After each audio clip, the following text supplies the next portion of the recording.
Hello friends, आज मी बनवणार आहे वाघाट्याची रानभाजी. याला गोविंदफळ असेही म्हणतात आणि आषाढी एकादशीला याचे विशेष महत्त्व आहे आणि ही भाजी वर्षातून एकदा तरी नक्की खायची असतात. चला आता आपण भाजी बनवून घेऊ. आणि हो, तुम्ही या चॅनलवर नवीन असाल तर माझ्या चॅनलला सबस्क्राईब करायला नक्की विसरू नका. हे बघा, मी छान असे दांडे बाजूला काढून छान बारीक बारीक कट करून घेते आहे. मी या भाजीच्या बिया पण टाकून राहिलेली आहे. मला या भाजीची बियासकट चव खूप आवडतं. मी छान बारीक बारीक कट केलेले आहेत आणि छान बारीक ठेचून पण घेणार आहे. ही भाजी जरा तुरट असते म्हणून आपण याला 5 मिनटं उकडून पण घेणार आहोत. हे बघा, छान बारीक बारीक काप झालेले आहेत. आता मी छान बारीक ठेचून घेणार आहे. छान बारीक ठेचून झाल्यावर आपण याला 5 मिनिटासाठी तरी उकडून घेणार आहोत. त्या भाजीची चव जरा तुरट असतं. या भाजीसाठी मी 2 मध्यम आकाराचे कांदे,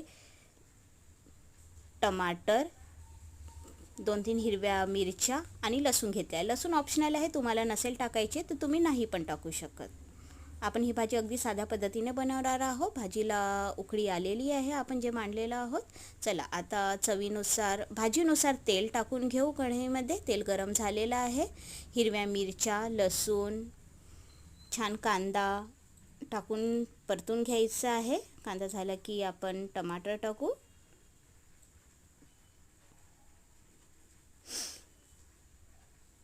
याच्यात मी जिरेपूड, धणेपूड टाकलेले आहे. तुम्हाला नसेल टाकायचे तर तुम्ही नाही पण टाकू शकत. चवीनुसार तिखट, हळद, मीठ, जिरेपूड आणि धणेपूड पण टाकलेले आहे. आता आपण याला छान परतून घेऊ आणि 2-3 मिनटं वाफेवर असं छान शिजवू. आणि आपण जे आता बारीक केलेले शिजवलेले जे वाफवलेले जे वाघाटे आहे आपण त्याला छान असं गाळून घेणार आहोत आणि 2-3 पाण्यामध्ये छान धुवून असं गाळून घेणार आहोत आपण. हे बघा, छान असं गाळून घेतलेले आहे.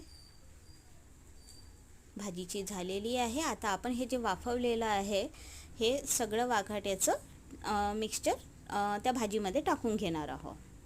जे मसाला आपला तयार झालेला आहे त्याच्यात आपण टाकून घेऊ.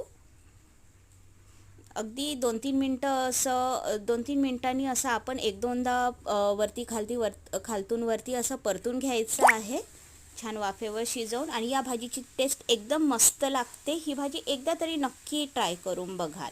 आणि हो, भाजी झालेली आहे. आता आपण सांबार टाकून त्याच्यावर सर्व करून घेऊ छानपैकी कोथिंबीर टाकून. आणि